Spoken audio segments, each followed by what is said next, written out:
سيقول السفهاء من الناس ما ولاهم عن قبلتهم التي كانوا عليها قل لله المشرق والمغرب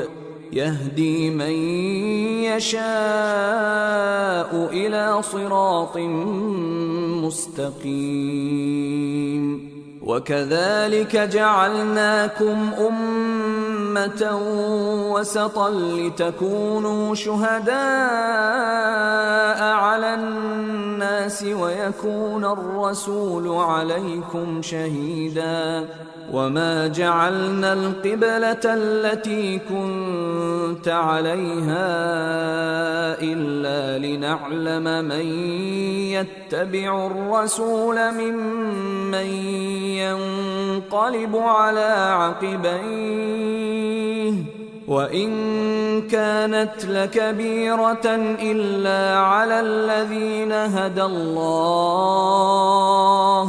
وما كان الله ليضيع إيمانكم إن الله بالناس لرءوف رحيم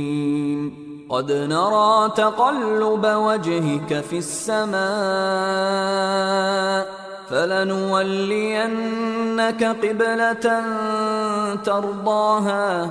فول وجهك شطر المسجد الحرام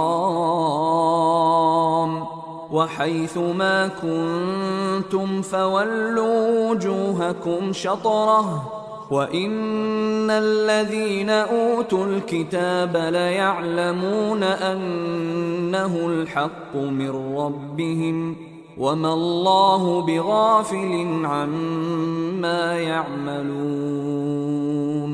ولئن أتيت الذين أوتوا الكتاب بكل آية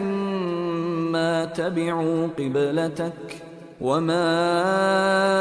أنت بتابع